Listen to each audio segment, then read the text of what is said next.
Attention all you rule breakers, you misfits and troublemakers, all you free spirits and pioneers, all you visionaries and nonconformists. Everything the establishment has told you is wrong with you is actually what's right with you. You see things others don't. You are hardwired to change the world. Okay, today we're going to be interviewing a really good friend of mine, Benjamin Hills. I've known him for many years, been over to his house several times, and we get together with groups of people that love to look into the UFO, Bigfoot, secret space program, data and information. And today he's going to be talking a little bit about everything. I'm going to get him into the secret space program because he just got back from that convention.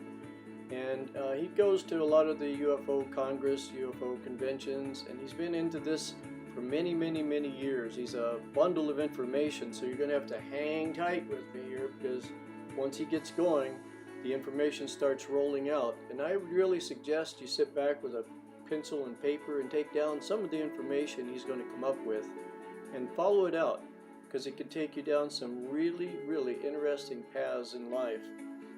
And also keep in mind that the Spiritual Activist Radio program is a nonprofit endeavor, so your nonprofit donations are always very much appreciated and they're tax deductible, and you can find out more about that by visiting www.spiritualactivist.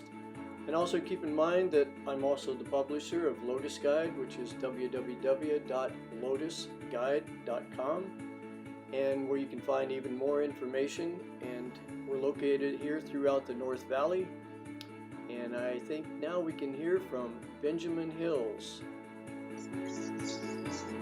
Okay, today we are going to be interviewing Benjamin Hills. Benjamin is a friend of mine and soul traveler on this path of discovery, trying to figure out what's really going on in the world. And so let's get right into it, Ben. How are you doing today? Hi, Rahasia. I'm fine. So tell me about your latest adventure. Maybe start out with the not so secret space program. Well, this was last July in Las Vegas, the annual MUFON conference, and it did center on the secret space program, which is, you're right, not that secret. For all the effort the government has put into maintaining the truth embargo for the past 60 years, as Stephen Bassett calls it, much information has come out, especially recently. 11 speakers at the conference outlined various aspects of U.S. space programs that, for the most part, still remain deeply classified. Material on the Roswell, New Mexico saucer crash, for example, has been kept hidden as much as was Project Manhattan to build the atomic bomb during World War II. These speakers ranged from James Woodward, who explained his work in the white world of anti-gravity research, all the way to Corey Goode and Andrew Basiago, who revealed their involvement in the Mars jump room program going back to the 1970s. By stretching the original mission of MUFON into such seemingly speculative activities, Executive Director Jan Harzan took a significant risk here in alienating some MUFON members who believe in our current level of scientific understanding to the point of scientism. Basically, this means if it hasn't been invented yet, it is impossible for it to exist. Sometimes, Ben, it's easy for scientists to get into almost a religious mode of beliefs, you know? So how do you think this is going to affect our government and everything once this starts releasing? Because this has also been where a lot of the black ops money, trillions and trillions of dollars, have disappeared. So as this starts rolling out into the public domain, I'm sure this is going to come up. Did they say anything about this? About government response, you mean? Yeah. To more information being available? Not really, except it seems to be a consensus that clamp down on all this is going to get worse than it was. If that means more assassinations and all that, then maybe. because they're not going to give this up easily. There's too much at stake here with the entire power structure. This could be why there's so much going on right now with auditing the Federal Reserve, collapsing the fiat money system in 196 countries. I think they're trying to take away the money system from the deep state, to put it really politely. I mean, we call it the cabal, the Illuminati. There's a lot of names for it, but their lifeblood is this fiat money system. It's not only their control over countries, but it's how they get everything done. So I think probably there's a concerted effort to unplug them by using the money system. Did that come up at all? Not much. No, it was a lot based on people, scientists that work within the system, and also some that are without. And if I could go on here, I will illuminate some of that. Go for it. With these people in their 80s and 90s who have been doing this for decades and decades. I asked Mr. Woodward if he had heard of Ralph Ring, and he said no. Ralph, along with Otis Carr, who worked with Nikola Tesla, built a saucer that flew and demonstrated it to General Motors in 1959. But as it turns out, numerous members here of MUFON have quit the organization rather than open up their belief system to new concepts. Alejandro Rojas, who heads the annual International UFO Conference in Phoenix every February, told me just last week that had happened, losing a lot of people from MUFON. We'll see if an influx of new members offsets that loss. In any case, there's been a shakeup in the leadership of MUFON.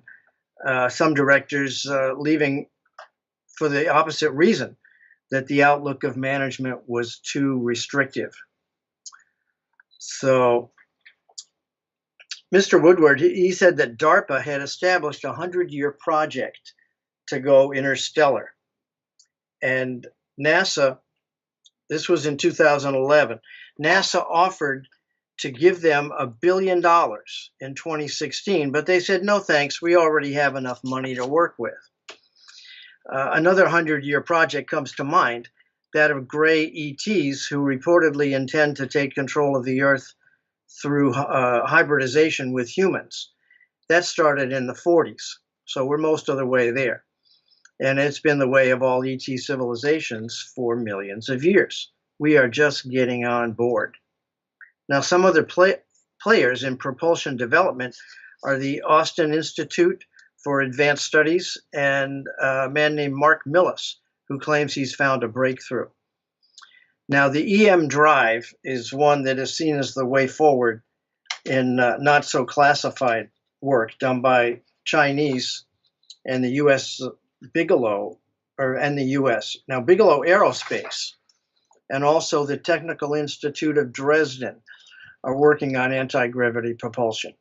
But a lot of this has already been done, and it's so highly classified that it's not getting out. James also noted that our own NASA went astray in the 1970s as they put too much of their resources into the space shuttle. You're talking about James Gillian? No, James Woodward here. Oh, James Woodward. This 90-year-old guy who's worked within the white world of anti-gravity for much of his life. He mentioned Dr. Eric Davis, who worked for NASA in the Breakthrough Propulsion Project, who gave a lecture in 2010. And he was asked if the properties of UFOs had guided the thinking and research of that initiative. He answered secretly yes and overtly no. So officially, we didn't bring in UFOs, but we did consider it under the table. This consultant with a PhD in astrophysics described an event at the Skinwalker Ranch in Utah, where a scientist and a researcher saw a wormhole open up in a field with a creature, perhaps a Bigfoot, crawl out of it. He knows enough wormhole physics to take this seriously. So was Gary McKinnon there, the guy that But hacked into the NASA website? yes, I'll get to him in just a moment. There's one guy in between, Michael Schratt. He's an aviation historian, and I've seen him before. His was titled "Breaking the Curse of Philip Klass," who was a debunker back in the 50s, 60s. He said that the highly classified USAF craft, the Aurora, can fly up to Mach 6. That is fast. And there's a new bomber being built called the B-21. He located on a map for us the Skunk Works. We hear a lot about the Skunk Works and Ben Rich, all that. He showed us in Palmdale in Southern California, building 601. So we know where it is now. So Gary McKinnon, he did speak of getting started in the field when he saw a UFO over his house in Great Britain when he was 12 years old. By 1994, he was looking at the fledgling internet through a program named Mosaic, and later hacked into classified military sites that revealed lists of, quote, extraterrestrial officers. This government has been trying to extradite him to the US to stand trial for many years, but they've been unsuccessful. He told us that he was inspired by the work of Donna Hare at NASA, sanitizing photos of the moon and Mars. Yeah, when they interviewed Gary McKinnon, they asked him, so how hard was it to get into NASA? And he said, well, strangely enough, a lot of their passwords were still set at password. He said it was very easy. And they probably wouldn't have caught him, except he was in there at night and one of the janitors came through and seen the computer on. So tell me, Ben, what do you think, Ben? How close are we to some kind of disclosure? And do you think we really have something to fear with an alien invasion? And because here's what the thing is with me. If the day ever comes, like Warner von Braun said that their last little thing they're going to pull out of their little hat is a fake alien invasion. Now, if we do have an alien invasion, half of us are going to be thinking it's fake and half of us are going to be reacting like crazy. Myself, I don't think we should react, because if it really is a real alien invasion, we're done. They're not going to come all this way through space and try to duke it out with us with conventional military equipment. But how real do you think this is? Do you think that we're actually having aliens like down under Dulce and some of these deep underground military bases? Well, two ways to approach this. Yes, I have other information that I'll get to here about people. Michael Wolf is one who says he's been working underground for decades with alien beings. And I think there's a lot more of that going on than we might realize. The other thing is that everything that I see overtly, it's going to be a slow takeover. It's not going to be like Independence Day, okay? It's not. Many different civilizations are well versed at this, of how they take over a planet.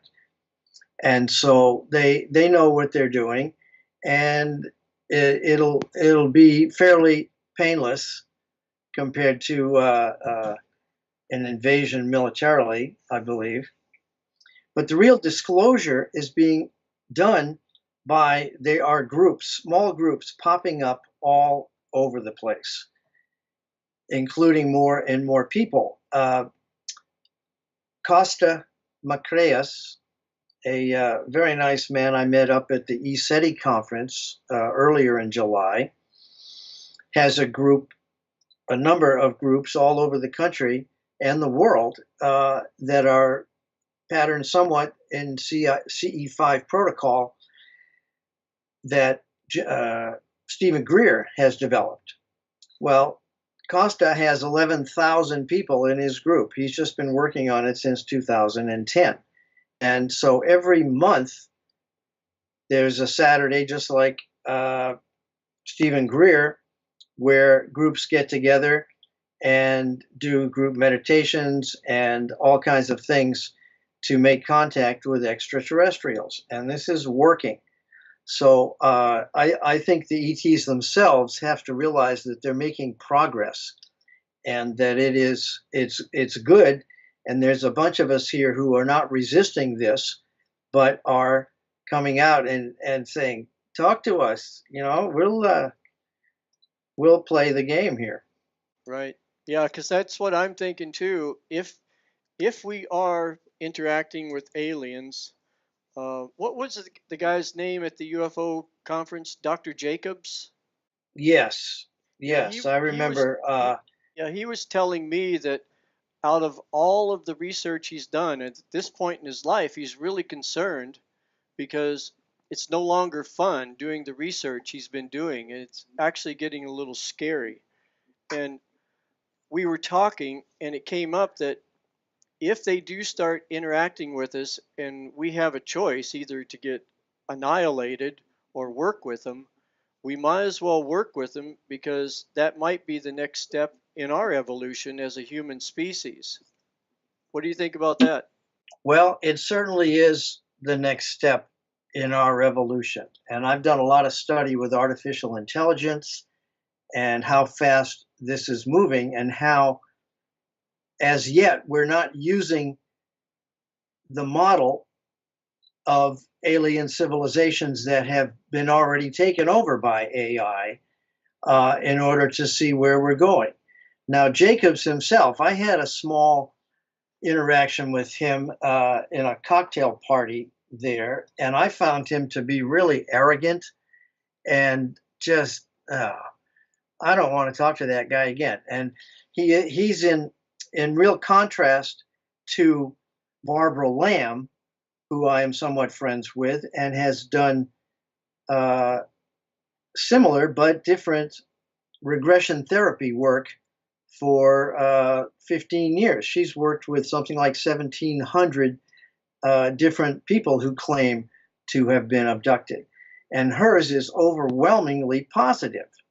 Also, the people that I have interviewed myself, who've been very willing to talk about their abduction and contact with aliens, start off by saying, "This is the best thing that ever happened to me."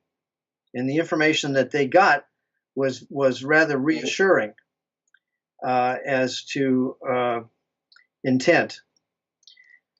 Yeah, one So of the there things you I go. remember Jacques Vallée saying is somebody asked him, "Well, what do you think is happening right now?" And he said, "Well, I don't like to come to any final conclusions, but if I was really pressed and against the wall, I would have to say that we're being visited by interdimensional beings because so many of these visitations are beyond anything that we can recognize as three-dimensional beings.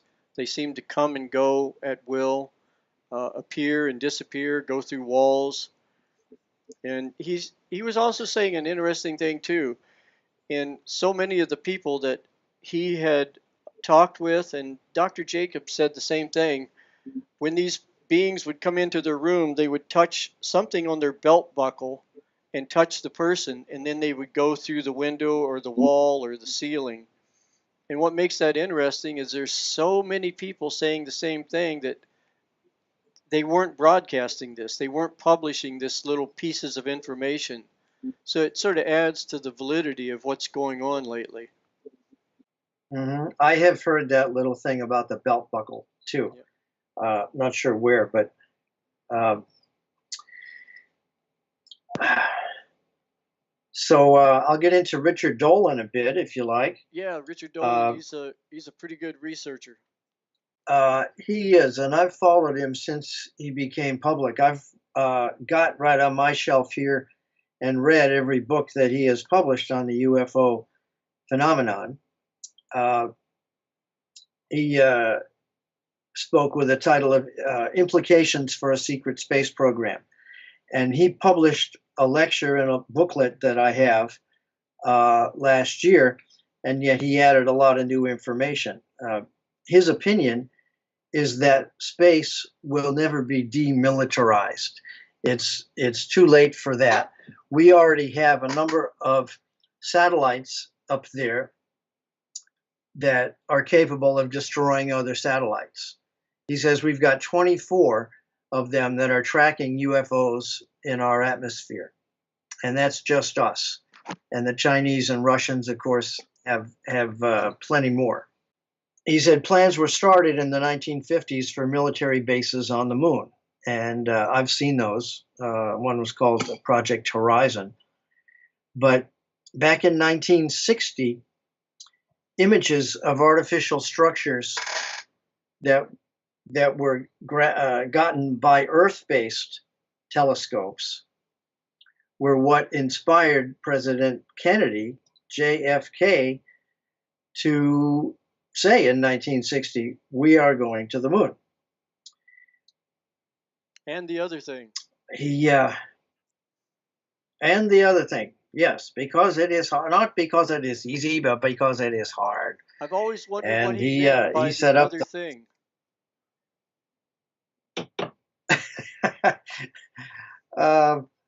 Well, probably Mars. I don't know, because he knew more than he was letting on at that time. And actually, the first images of the far side of the moon arrived in 1967. That was the Russians that did that before we did. But it further confirmed that there's stuff up there that we should look at. But Richard's good. He's a fair critic, and he does not speak unkindly of anyone in the field. And I bring up things to him all the time. What do you think of this guy or this person or this woman? And he'll be kind and say, well, but they're kind of limited in this field, and he's always good about it. And he doesn't repeat information unless he's investigated that himself. Right.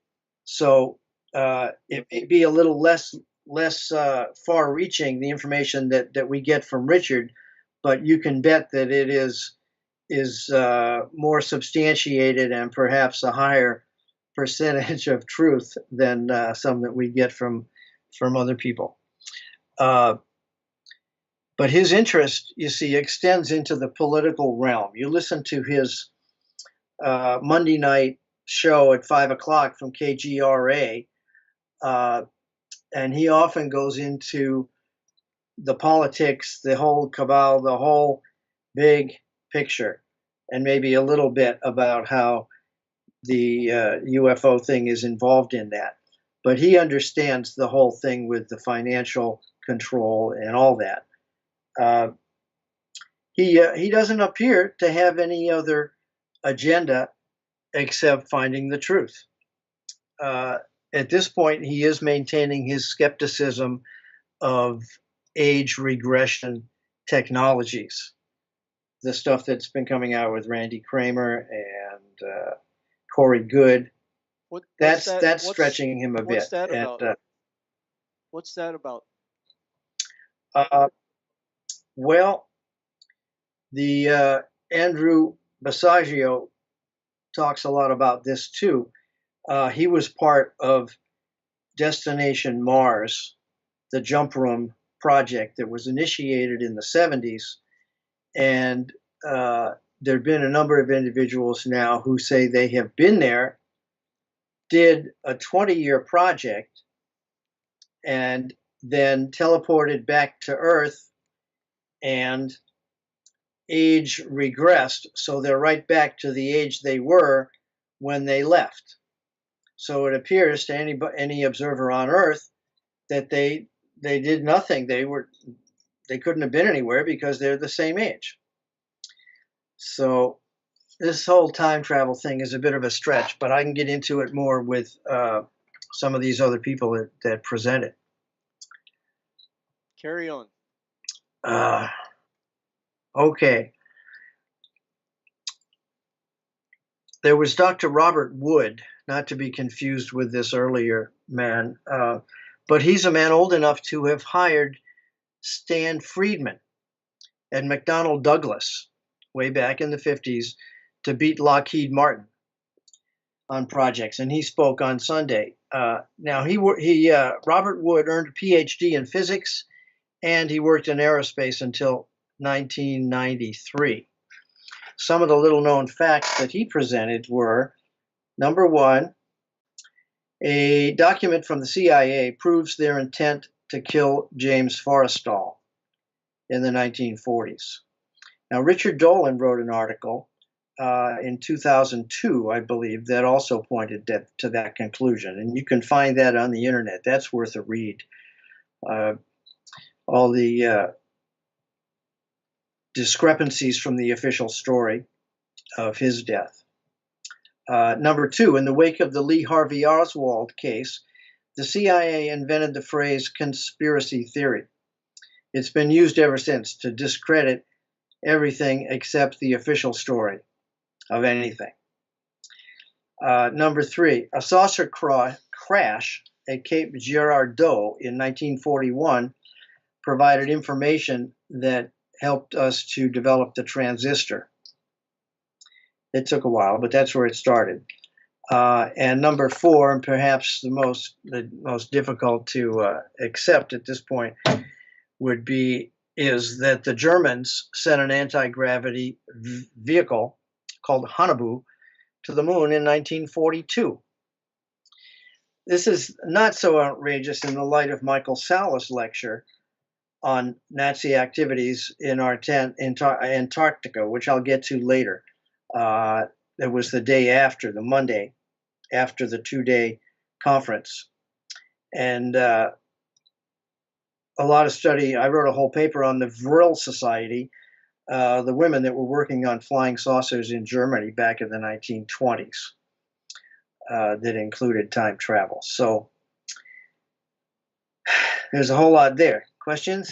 Yeah, there's so much to talk about, and I think this is why most people it's hard to wrap your head around all of this stuff, and it becomes so overwhelming sometimes. Like sometimes when I'm talking to somebody, I look up and it's like a deer caught in the headlights, and I can tell they have switched off, and I have to, okay, I need to back up a little bit here. But yeah, this stuff is, and it's all tied together. This is what's getting me. The Antarctica thing, the Nazi thing, the UFO thing, the financial thing, the governments, the world, what's going on right now with the world currency is undermining and underpinning all of these movements all over the planet. And little by little, if you look at everything, stand back and look at everything and look at it over time, they're all converging to one point. And I'm telling you, when they hit at that one point, it's going to be an eye-opener for a lot of people. And I think, if nothing else, Ben, that's why it's important for people like you and I to reach out, speak, and talk, is to prepare people emotionally, mentally, and so they can get prepared a little bit physically too for what's coming. Because when this comes, it's going to cause a total breakdown in society, religion, politics. All of a sudden, we're not going to look at our governments as the supreme leaders of the planet anymore. They're going to be subservient to societies that are millions of years older.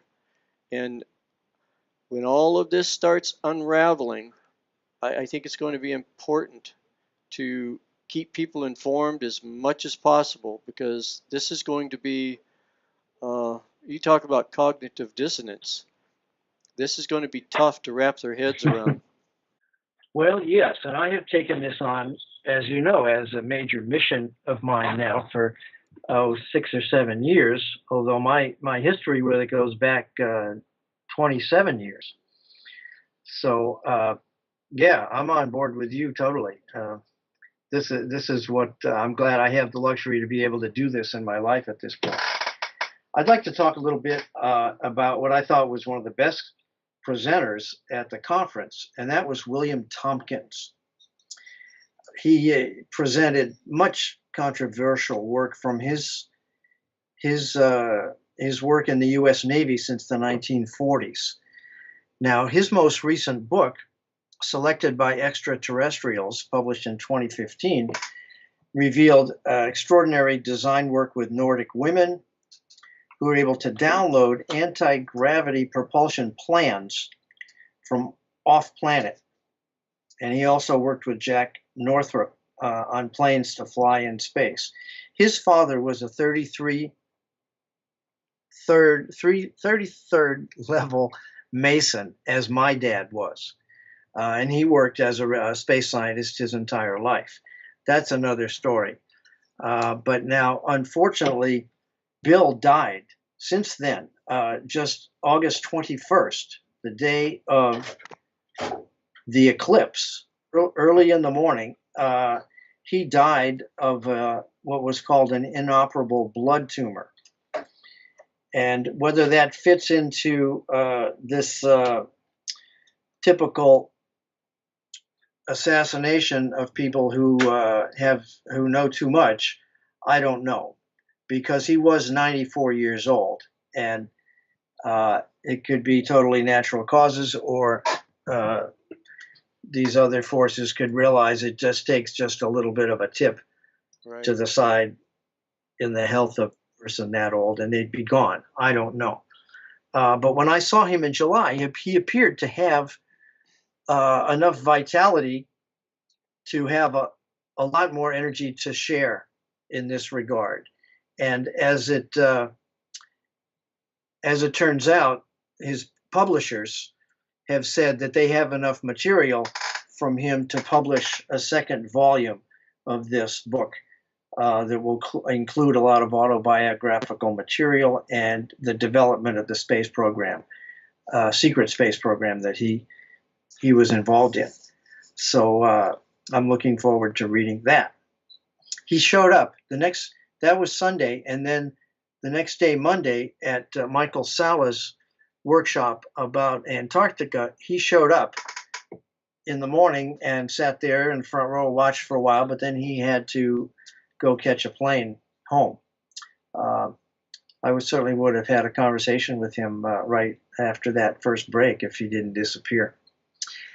So William Tompkins, one of his jobs was to deliver packets of information to defense industry locations all over the place. And these contained highly classified information about what was going on all over the galaxy with aliens. Also asking for feedback to help the Navy in developing new technologies to go check this stuff out. Now, one story described him driving a truck containing a 6-foot model of a new classified rocket through a security gate and presenting it to Werner von Braun. He said he just zoomed through all of this. They didn't know him. He didn't know how that happened, except he said later that these arrangements were all made remotely by his Nordic colleague, Jessica, who was engineering section chief for the Apollo program. This may have been a Nova rocket that was designed to go to other planets.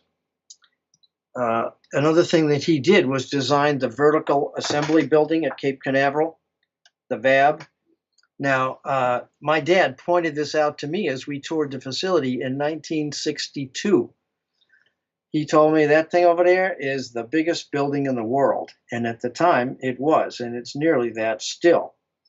This is where they put the Saturn V together, which took our astronauts to the moon inside that building. Do you happen to know why William Tompkins became a whistleblower and when? He did not publish a book before this Selected by Extraterrestrials in 2015 that I know of. But it just stacked up on him when finally he said, "My God, I know too much." And I would think, this is conjecture, but that he knew he was getting close to the end of his life at 90 or so, and realized I've got to put this out. This is too valuable to take to the grave. And there's a number of other people that are in that situation now, and that's why a lot of this stuff is coming out. Yeah, I suppose at that level, there's a lot of reasons for not becoming a whistleblower. I mean, your whole life sort of turns to torment.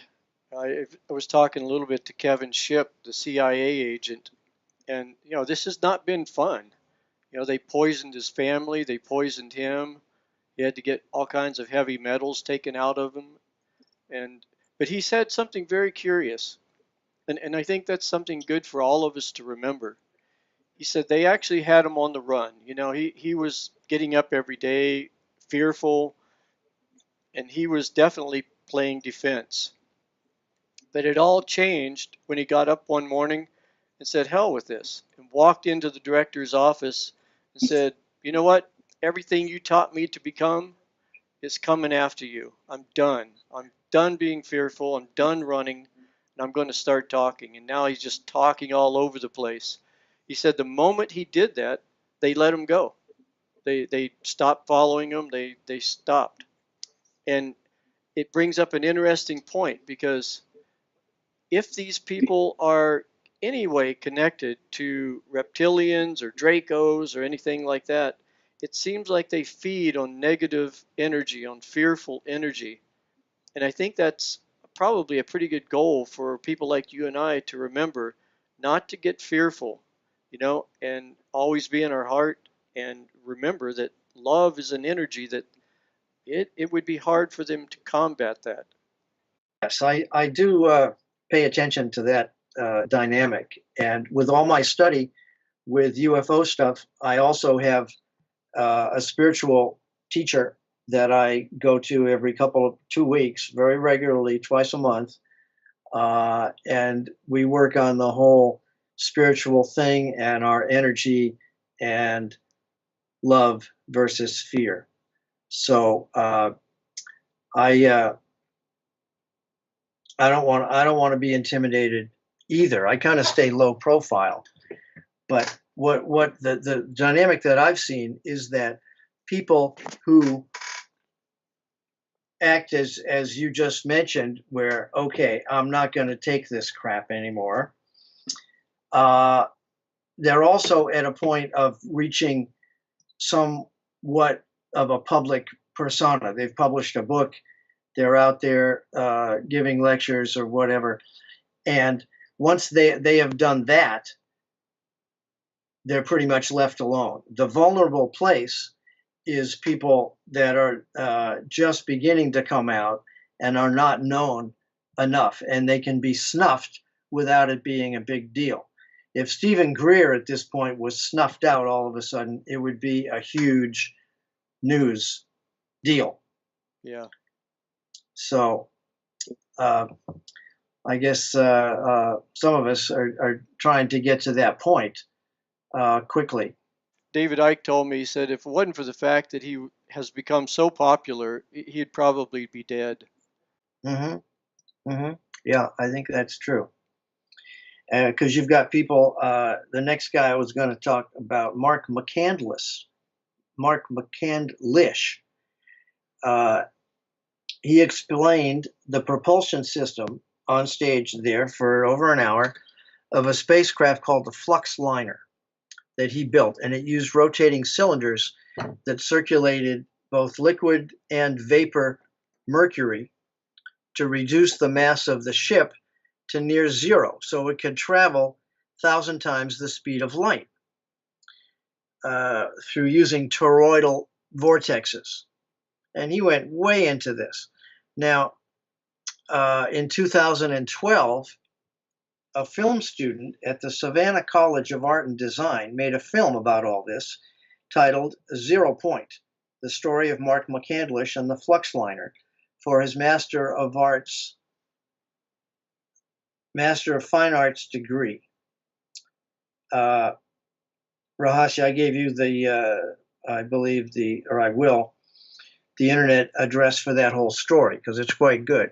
But before the film could be released, Mark died of a particularly aggressive bile duct cancer. This was the guy that made the film, not the guy that was already famous that built the craft itself. So thorium and other radioisotopes are suspected here. Now, numerous observers label this as one of the deaths of researchers in the UFO field that have died suddenly of uncommon cancers shortly after going public with paradigm-busting revelations. Philip Coppens, Lloyd Pye, and the research partner of Stephen Greer are others that come to mind. You've got that whole chemical thing now. Also, specific frequencies of microwaves can also be targeted individuals who are a danger to the power structure. There's a British man named Dr. Barry Trower. He was an MI5 agent, and he explains much of this capability with microwaves in an interview on whitetv.se. It's available on a website called ufodisclosure.net. And I watched some of this. It's rather scary. Stan Romanek, if you've heard of that guy, he's author of 3 books on his trouble with grays and the government. He told me that the wiring in his van when he was involved in this harassment was fried, just fried from some kind of radiation that was beamed from across the street. His van was a total loss. What do you think about Stan Romanek? Because I watched his documentary, and it's either absolutely looking for real, or he's really did a good job at scamming people. I can't tell which. Okay, well, I've met Stan and his wife Lisa. I've got all 3 books of his, read them extensively. I had lunch with the 2 of them actually in Phoenix a few years ago, and I felt pretty good about his sincerity. One thing that maybe he doesn't understand and could be causing some confusion here is that the grays that harassed him, it appeared to me, and I've seen videos of these where these guys looking in the windows of his house, and they could be what Stephen Greer calls PLFs, programmed life forms. They're built by aliens or maybe by us at this point. They may even make them down at Pine Gap, Australia. I don't know. So they're cyborgs, and they're light grays, and it's kind of hard to tell them apart. But these may be the ones that harassed Stan. But there's a whole bunch of other stuff and photographs that he's showed me, and I think he's a really unique case here, and I would not dismiss him out of hand. That's for sure. So, hey, tell me what do you know about what's going on down in Antarctica? Okay, well, I'll jump here past Andrew and get into this secret history. It was a whole day lecture that Michael Salla, who is founded the Exopolitics Institute,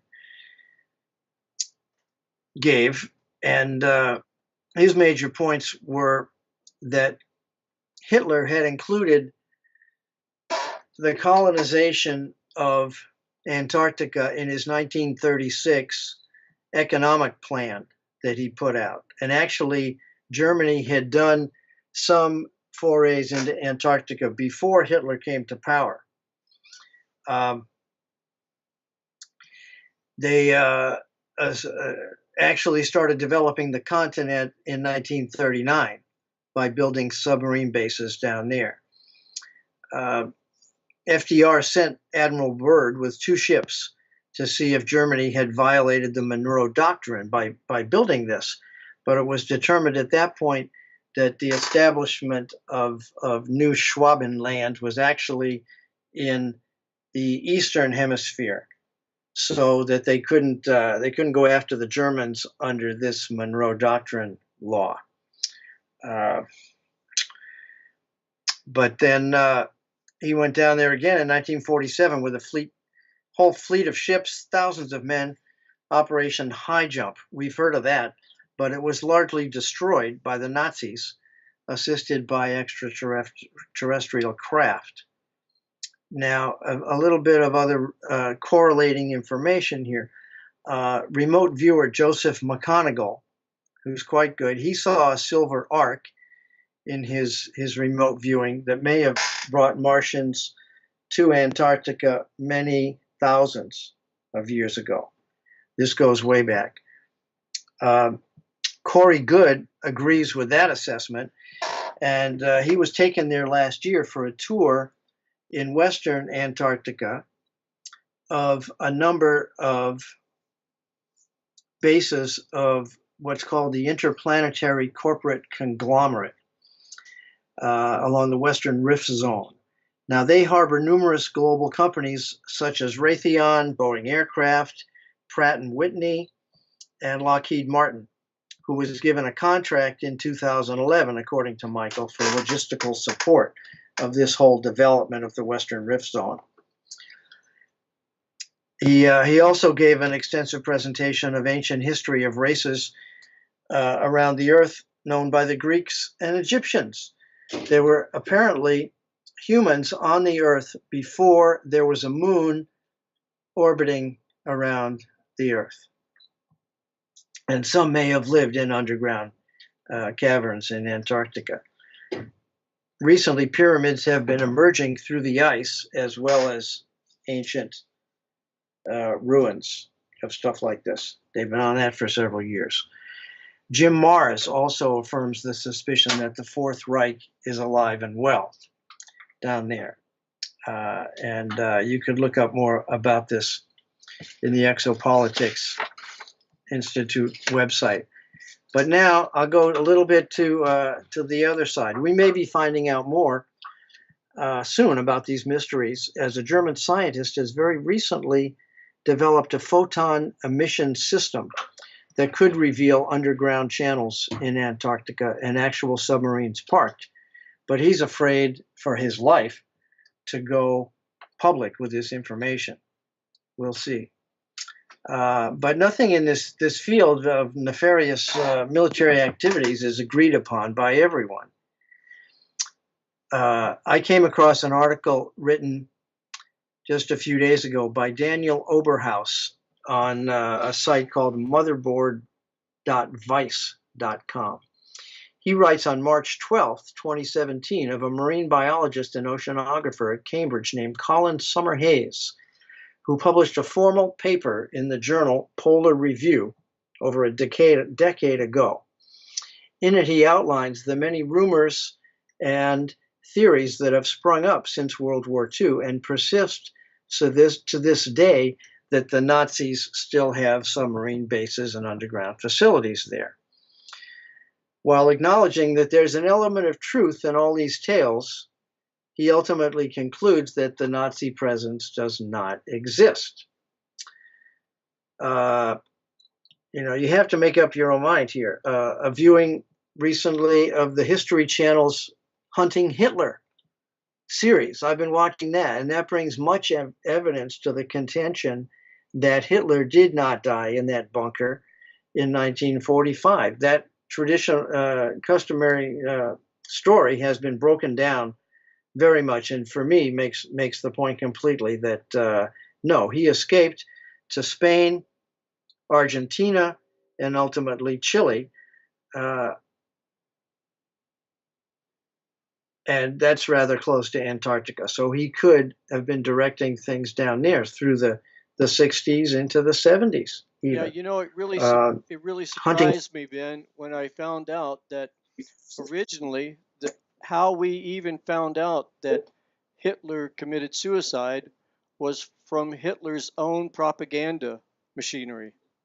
So we have taken the word for the premier propaganda machinery that history has ever known, and they told us that Hitler committed suicide, and I guess we just went, oh, okay. And I mean, that alone should We tell you bought, something. yeah. I've seen the pictures and the video of the supposed corpse of Adolf, and it's not him. No. It does not look like it. It looks a little like him, but it's not him. You can start there, and then there's all kinds of other stuff. We're going to be So running out of time here in about 5 minutes, and I do want to ask you, we have to get into Bigfoot a little bit here before we close. What can you tell me about Bigfoot? Because that's good, always good. Okay. I'm telling you, man, I want to believe about Bigfoot, but it sounds so unbelievable that it tells me that it almost has to be an interdimensional happening or an event. What do you have to say about Bigfoot? There are two camps about that. One that believe that they are just flesh and blood, big animals, big hairy guys, and the other ones who really have evidence that they are interdimensional. Now, I was up at East SETI over the 4th of July weekend for their national conference, and it's known for some time that Bigfoot frequent the property. I've been told by Chief Joseph, who lives there, that they have been sighted. They come into the backyard to pick apples off the apple trees. And we're talking 50 feet from the back door of the main house there. Also, that this was just 2 years ago in the fall, he stepped out of his house there, 2 o'clock in the morning. He'd been writing, he was up late and just needed a little fresh air, went out there to stretch, and a 7-foot cinnamon colored hairy beast brushed right by him, brushed him on the shoulder, and kept walking. Now, all this becomes quite relevant to what happened when I was just back there in July. Now, Peter O'Toole, the actor, has a son named Lorcan who gave a presentation there at the conference. And he told me this whole story, that it was July 2nd.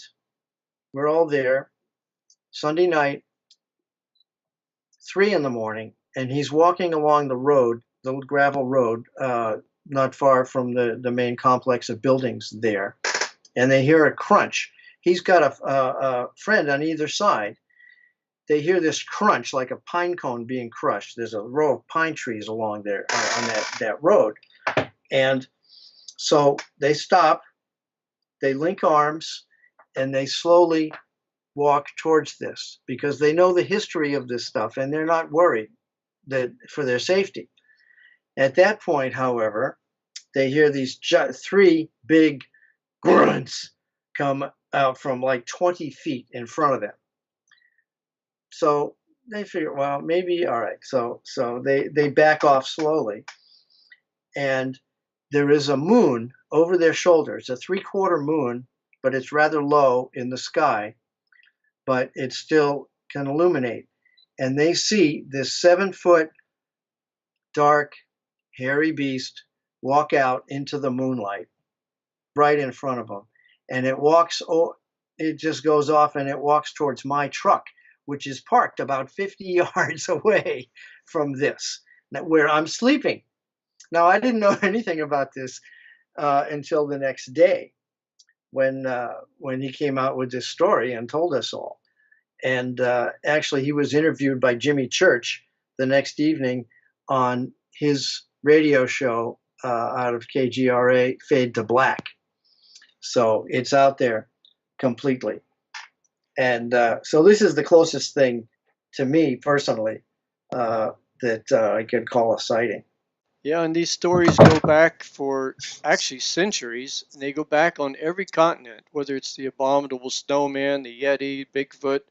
We all have different names for it, but the preponderance of evidence, even though it's circumstantial, keeps adding up to the point to where you have to use some common sense and logic and go, okay, there has to be something here. And again, it's just another one of these stories that's happening out there that's starting to converge. So how would you like to end this, Ben? Because we're running out of time now, and we're going to have to do this again for sure. Yes, I've got lots more information I think you'd be interested in. But two things that are on my calendar for next year is in February, it would be, I think, my 8th annual International UFO Congress in Phoenix. I already have a ticket in the drawer for that, actually. And also, I want to show up at this at James Gilliland's UFO Ranch in Washington again over the 4th of July weekend in 2018. I made some really good friends there, and it's just a marvelous place. Well, I'd sure like to go So up there with you you're welcome. to the ranch. You know, that would be really great. You're All right, invited, Ben. certainly. Well, Yep. we're going to have to call it quits for now, but thank you for your time, and we'll have to do this again. Bye. All right. Thanks for Hansia. It's been a pleasure. Okay, well, if that wasn't enough to get you thinking a little bit, I'm not too sure what it's going to take. But we have some more interviews coming up with you, and it's going to be people like Michael Tellinger. He's been doing a lot of research down in South Africa. Going to be interviewing Kevin Shipp, the CIA whistleblower. We're going to be interviewing Joe Dispenza, who has a new book out called Superhuman. And I've been in touch with Timothy Freak again. He's an old friend, and I'm going to be doing another interview with him. He's just too good. If you look on my archives here, there's one interview with him. But anybody that can talk about religion and the craziness, the insanity, and the perversion around it and make you laugh, that's really valuable in today's world, because if we don't learn to laugh at ourselves about all of this stuff, we're in deep trouble. And once again, just a reminder that the Spiritual Activist Radio Show is a non-profit endeavor, so we appreciate any of your support. And you can do that by visiting www.spiritualactivist.com. And it is a tax-deductible donation made through PayPal with your credit card or PayPal. And I thank you, and we'll see you the next time around.